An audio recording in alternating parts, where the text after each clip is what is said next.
Regarde ce que dit Paul. Car s'il est des êtres qui sont appelés Dieu, soit dans le ciel, donc encore dans l'univers, soit sur la terre, comme il existe réellement plusieurs dieux et plusieurs seigneurs. C'est vrai. Néanmoins, pour nous, il n'y a qu'un seul Dieu, avec grand D, le Père, la source, l'origine, de qui viennent toutes choses, de qui viennent tout, et pour qui nous sommes. Tous les dieux dont il parle avec D-U-E-E-X là, ne sont pas tous déchus, ne sont pas tous corrompus. D'ailleurs, ceux qui sont avec nous sont plus nombreux que ceux qui sont contre nous. Satan n'a pas emporté tous les anges. Il y a des anges qui sont restés, la plupart des anges sont restés avec Dieu. Le mot Dieu signifie simplement des magistrats, des juges, des gouvernants. C'est tout ce que ça veut dire. Des gens qui gouvernent. Ce sont des gens qui sont investis d'une autorité, d'un pouvoir pour créer les choses, pour exécuter des sentences, proclamer des jugements. Et chaque Dieu gouverne sur un territoire. Dans tout l'univers. Paul, dans l'Ancien Testament, il parle des dieux. Mais c'est Paul qui a visité le 3e ciel, qui nous amène la révélation de ce que dans ce qu'on appelle la constellation des dieux, il y a plusieurs types d'êtres spirituels. 1. Les trônes. 2. Les dignités. 3. Les dominations ou encore les principautés. 4. Les autorités. Et puis il t'explique qu'il y a une constellation. C'est pas juste un type. Il y a les trônes, il y a les dignités. Et tu sais c'est quoi le mot grec de dignité? Les kurios, les seigneurs. Il y a les principautés ou encore il y a les dominations. Le mot grec c'est arkas. C'est la catégorie des archanges. Tu vois, Satan s'est rébellé contre Dieu. C'était une catégorie de arcas. Mais les arcas ne viennent pas en premier. En premier, il y a les trônes, il y a les seigneuries, et puis il y a les archanges. Et puis il y a les exousia, ce sont les autorités. Donc, ceux qui se sont rébellés ne sont pas les plus hauts gradés. C'est un archange qui a emmené certains anges avec lui. Mais les trônes sont restés en place. Ils ne se sont pas rébellés.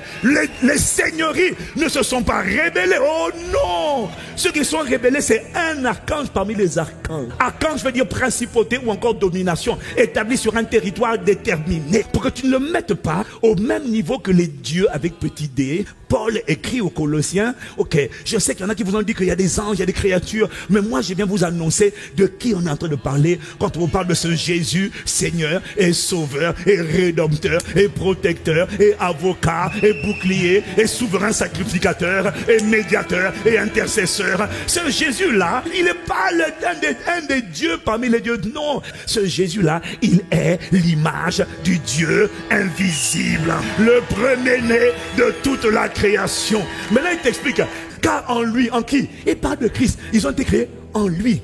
On a été créés toutes les choses, tout ce qui est dans les cieux et sur la terre, les plantes, les arbres, les hommes, toute la création a été créée en lui, à l'intérieur. C'est lui la matrice qui les a fait sortir. Apocalypse 4 verset 4, autour du trône je vis 24 trônes, et sur ces trônes 24 vieillards ou anciens assis, revêtus de vêtements blancs, et sur leur tête des couronnes d'or. Et les 24 vieillards qui étaient assis devant Dieu sur leur trône se prosternèrent sur la face et ils adorèrent Dieu. Je viens de dire que tout le monde ne s'est pas rébellé. Non, les dignités savent qu'ils ont été créés par lui et ils ne sont pas rébellés. Ce sont des juges. Il y a plusieurs catégories de juges. Ils ont le pouvoir, mais ils savent que le pouvoir qu'ils ont vient de lui. Voilà pourquoi devant le juste juge, eux tous se prosternent et ils jettent leur couronne.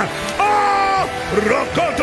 Dieu gouverne l'univers avec un conseil, une assemblée, avec des dieux. Mais les dieux là, il y a plusieurs catégories. Le monde visible que tu vois, en ce qui concerne la terre, n'est qu'un parallèle du monde invisible. S'il y a un maire, déjà qu'il y a un maire dans le monde de l'esprit, Satan a juste fait copier-coller. Toutes les autorités ne sont pas sataniques. Il y a Satan a mis un prince, une principauté, quelqu'un sur la France. Mais Dieu a prévu une principauté sur la France. Il ne faut pas seulement voir le côté des démons. Non, Dieu aussi a des entités. Le problème c'est que ces entités-là ont besoin des gens spirituels pour accomplir les desseins de Dieu pour le territoire. Ils ont besoin de la coopération, la participation, l'implication, l'engagement, pas des chrétiens, mais des hommes célestes pour veiller à l'exécution des desseins de Dieu dans chaque territoire. Si tu as un maire, tu as une entité spirituelle qui vient de Dieu et qui veut remplir, protéger cet homme et le soumettre, que le Dieu qui a soumis, qui s'est révélé à Nabucodonosor, qui a fait de Cyrus l'instrument de sa volonté, Dieu veut faire de chaque autorité l'instrument de sa volonté. Voilà pourquoi il nous dit de prier pour les autorités. Tous les dieux dont on parle avec petit d ne sont pas tous des créatures rebelles, des anges déchus. Non, il y en a qui sont restés loyaux. Tu sais, les dons et les appels de Dieu sont irrévocables. Dieu ne retire pas ce qu'il a donné. Le pouvoir que la sorcellerie utilise, C'est Satan qui leur a donné parce qu'il s'est rebellé, il l'utilise mal. Mais sinon, le pouvoir de provoquer les événements, c'est Dieu qui lui a donné. C'est pour ça qu'on adore ni les démons, les créatures maléfiques sataniques, mais même pas les créatures angéliques. Même ceux qui sont fidèles à Dieu, on ne les adore pas. Parce que c'est le seul créateur qui a tout créé qu'on adore. C'est lui seul avec qui on rentre en relation. Voilà pourquoi on n'adore pas les anges. On ne prie pas les anges, on prie Dieu. Jean 10, verset 30 à 36. Moi et le Père, nous sommes un. Alors les Juifs prirent de nouveau des pierres pour le lapider. Jésus leur dit, je vous ai fait voir plusieurs bonnes œuvres, des miracles, des prodiges, des signes, venant de mon Père. Pour laquelle me lapidez-vous? Les Juifs répondirent, c'est pas pour une bonne œuvre, mais pour un blasphème. Parce que toi, qui es homme, tu te fais Dieu. Quand Jésus a dit qu'il est fils de Dieu, toi tu dis je suis fils de Dieu, je suis enfant de Dieu. Il faut que tu saches que eux comprenaient que tu te prenais pour un Dieu. Donc ils ont pris la pierre. Quoi? Toi tu te prends pour un Dieu, toi être humain là. Jésus dit mais quoi? N'est-il pas écrit dans votre loi à vous? J'ai dit, vous êtes des dieux. Vous êtes choqués parce que moi je dis que je suis fils de Dieu. Vous voulez me lapider? Mais dans votre loi que vous lisez là, est-ce que c'est pas écrit? J'ai dit, vous êtes des dieux, vous êtes des juges, vous êtes des autorités, vous êtes des magistrats, vous avez le pouvoir. Mais c'est comme ça que je vous ai créé. Dieu se tient dans l'assemblée de Dieu. Il est juge au milieu des dieux. Ah, il y a une assemblée. Il y a une assemblée des dieux. Et dans cette assemblée, il y a les trônes, les dignités, les dominations. Ceux qui ne se sont pas rebellés. Parce que Satan y avait accès au temps de Job. Avant la crucifixion, mais après la résurrection. Lorsque Jésus a récupéré les clés de la mort, du séjour des morts, et qu'il a dépouillé les dominations et les autorités, il les a livrés publiquement en spectacle, en triomphant d'elles par la croix. Ils ont été virés du conseil, de l'assemblée. Ils n'ont plus accès. Et pourtant cette assemblée demeure. Il y a une assemblée à laquelle Dieu t'invite, mon frère. Dieu se tient dans l'assemblée de Dieu. Il juge au milieu des dieux. Et maintenant il leur pose des questions. Jusqu'à quand jugerez-vous avec iniquité? Et allez-vous exercer du parti pris ou de favoritisme? Aurez-vous égard à la personne des méchants? Jusqu'à quand? Rendez justice aux faibles et à l'orphelin. Faites droit aux malheureux, aux pauvres. Dieu est en train de sermonner dans l'assemblée de Dieu. Il est en train de sermonner certains types de dieux. Sauvez le misérable et l'indigence, c'est-à-dire le pauvre. Délivrez-les de la main des méchants. Mais regardez-moi ces gens-là. Ils n'ont ni savoir, ni intelligence. Ils marchent dans les ténèbres et tous les fondements de la terre sont sans dessus. Dessous. Vous avez raté votre mission. J'avais dit, vous êtes des dieux.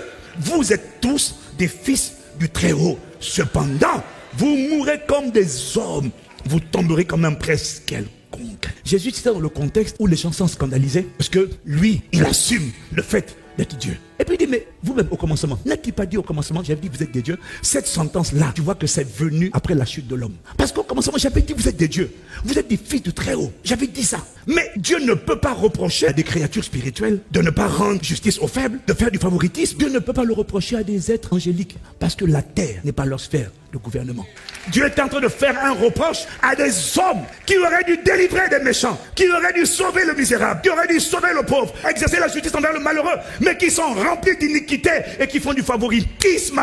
Ils ont raté leur mandat. Ça c'est après la chute, quand ils ont été déchus. Il parle à qui? Il parle à la race de Adam et Ève, des êtres humains.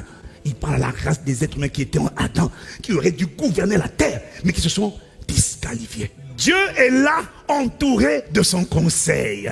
Au milieu de Dieu, il rend la justice. Ah, donc l'assemblée là, c'est un conseil élargi. La colère de l'Éternel ne se calmera pas jusqu'à ce qu'il ait accompli, exécuté les desseins de son cœur. Vous le comprendrez dans la suite des temps. Je n'ai point envoyé ces prophètes et ils ont couru. Je ne leur ai point parlé et ils ont prophétisé. S'ils avaient assisté à mon conseil, ils auraient pu faire entendre mes paroles à mon peuple. S'ils avaient été là pendant l'assemblée, s'ils avaient été là, s'ils étaient rentrés dans l'assemblée, ils auraient entendu ce que l'Esprit disait et puis ils seraient allés alerter mon peuple pour leur demander de se repentir. Il y a un conseil. Les hommes spirituels, les femmes spirituelles ont accès à ce conseil. Quiconque par la prière, l'adoration, il y a un accès. Dieu a pris une résolution de détruire Sodome et Gomorrhe. Comment Abraham est passé de 50 à 10? Dieu a pris une décision. Quelqu'un rentre dans ce conseil. Il dit loin de toi une telle chose. Et s'il y a 50 justes, tu vas les laisser périr. Comment il a négocié? Il y a l'assemblée, le tribunal.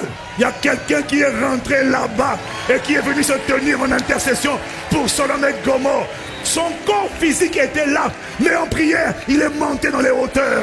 Et puis il est venu plaider le cas de la ville devant le conseil. Viens occuper ta place dans l'assemblée des divinités, des magistrats, des juges, des hommes et des femmes qui ont le pouvoir d'accomplir, d'exécuter les desseins de Dieu sur la terre. Et ils ont le pouvoir de dire à Dieu, ah non, on n'est pas d'accord, ne détruis pas, non pas ma famille, ne les laisse pas être emportés. Il y a un appel pour chacun d'entre nous à rejoindre l'assemblée. C'est juste que c'est pas pour les nés de nouveau. Il faut que tu naisses de nouveau, il faut que tu grandisses, il faut que tu mûrisses, et puis il faut que tu enfiles ton habit de sacrificateur, ton habit d'homme spirituel d'intercesseur. Dans cette assemblée, c'est là que se prennent des décisions. C'est là qu'on y a le trône de justice. C'est là que Dieu rend les jugements. Et à l'assemblée, où sont ceux qui vont plaider pour leur famille? Où sont ceux qui viennent plaider pour leurs amis? Où sont ceux qui viennent plaider pour leur nation? Où sont ceux qui viennent plaider pour leur territoire? Oh Dieu, il y a beaucoup de choses qui arrivent parce que l'Église ne vient pas prendre sa part dans cette assemblée. Est-ce que je ne t'ai pas donné l'autorité? Ne t'ai-je pas dit tout pouvoir m'a été donné dans les cieux et sur la terre? Ne t'ai-je pas dit voici je vous donne le pouvoir de marcher sur les serpents et les scorpions, sur toute la puissance de l'ennemi? Rien ne pourra vous nuire. Si tu ne comprends pas ta dimension de Dieu, comment veux-tu te tenir? Moi je ne suis qu'un être humain. Comment veux-tu aller confronter, affronter, lier, attacher, chasser des entités? Comment peux-tu aller parler à la sirène? Comment peux-tu aller parler aux esprits des lacs, des montagnes, des forêts, des eaux, si tu n'admets pas ta véritable identité? Le combat spirituel, ce n'est pas des esprits contre des humains. Ce sont des esprits qui n'ont pas de corps, qui sont confrontés par des êtres spirituels, mais qui ont des enveloppes terrestres. Et ce sont des dieux. Ce sont des juges, ce sont des autorités et Dieu les a établis s'ils ont la conscience de leur identité. Ils sont capables d'aller devant le trône de Dieu et d'aller plaider, d'aller dire ah non, cet esprit-là n'a pas le droit d'être dans ma famille. Je viens détacher les personnes qu'on a attachées, les personnes qu'on a sacrifiées, les personnes qu'on a mariées de force, les personnes qui sont liées à des esprits au point qu'ils n'ont pas le droit de se marier. Je viens briser ces alliances et je viens faire parler l'alliance du sang de Jésus-Christ. Mais tu es qui pour venir parler comme ça? Je suis le prolongement de Dieu. Je suis le quartier général de Dieu. Quand je dis je suis enfant de Dieu, je ne suis pas en train de dire que je suis un petit enfant et Dieu est à ma droite. Non, je suis en train de dire que je suis lui sur la terre. Je ne suis pas avec Grandet, mais je siège dans l'assemblée des dieux. Leur corps est ici sur la terre, mais par la prière, ils peuvent accéder à une assemblée. Ils peuvent bloquer des décisions. Ils peuvent annuler des décrets. Ils peuvent dire, juste un juge, ce qu'il fait là, c'est illégal. Le sang de mon grand frère, Jésus, a été versé. C'est là-bas qu'on plaide des dossiers. On ne pleure pas, on ne se lamente pas. On s'élève en esprit, on va dans les hauteurs, on assume son identité. Je n'ai-t-il pas dit dans votre loi, j'ai dit, vous êtes des dieux. Et je vais te dire ton avantage. Adam leur a vendu la terre, c'est vrai. Mais la terre n'est pas leur territoire. Voilà pourquoi, comme ce n'est pas leur territoire, ils sont obligés de passer par des hommes qu'on appelle les agents de la sorcellerie. À qui ils vendent des promesses, ils leur donnent l'argent, ils leur donnent la richesse, ils leur donnent le succès. Parce qu'ils sont obligés de passer par eux. Pourquoi? Ils savent que la terre n'est pas leur territoire. Le véritable propriétaire, Seigneur de la terre, ce sont les dieux. Ce sont les êtres humains. Les Adam a échoué. Alors Christ a réintroduit la race de gens qui vont siéger dans l'assemblée des dieux et prendre autorité. Voilà pourquoi quand tu prends autorité, ne sois pas complexé. Arrête de te regarder dans le miroir et de croire que le miroir c'est toi. Non, c'est pas le miroir, ça c'est pas toi. Tu habites à l'intérieur. Tu n'es pas n'importe qui. Tu n'es pas censé subir. Tu n'es pas censé laisser un démon. Il fatigue mon corps. Tu sais, il y a des dimensions auxquelles tu peux prier, tu peux proclamer. Mais il y a l'interrupteur, c'est la foi. Tu n'as pas la foi tant que tu n'as pas la révélation. Cette parole vient allumer une lumière en toi. Moi, tu m'appelles assis dans l'assemblée. Comment? La prière, c'est une invitation. C'est une assemblée. C'est un tribunal immense avec tous les êtres de tout l'univers. Tu me dis par la prière. Prier, c'est répondre à l'invitation. Mais ce n'est pas pour tout le monde. Il faut avoir la conscience. Il faut avoir la consécration. Il faut avoir la maturité. Il faut avoir la vie de sacrificateur. Et quand tu arrives là-bas, tu peux prier, plaider, dire ah non, votre honneur, juste juge, je ne suis pas d'accord. Ce qui arrive à ma famille est illégal. Je refuse. Et il faut qu'on soit le plus nombreux possible à venir dans cette assemblée et à faire entendre la voix pour nos familles, nos territoires, nos enfants.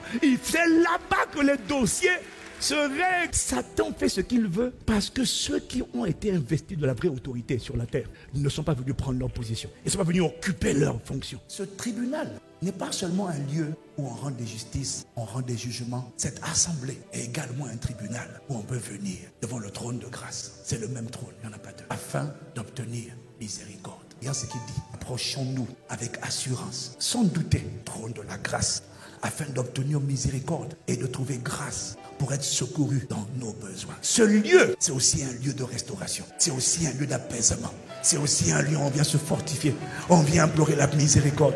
On vient implorer la grâce. On peut venir demander pardon. On peut venir puiser la grâce. On peut tout faire. On peut venir être secouru dans tous nos besoins. Ce n'est pas seulement un lieu où il y a des décrets qui se produisent. Mais pour les enfants, c'est aussi un lieu où ils peuvent venir se décharger et se recharger. Oh Père, merci pour l'invitation à rejoindre l'assemblée de Dieu.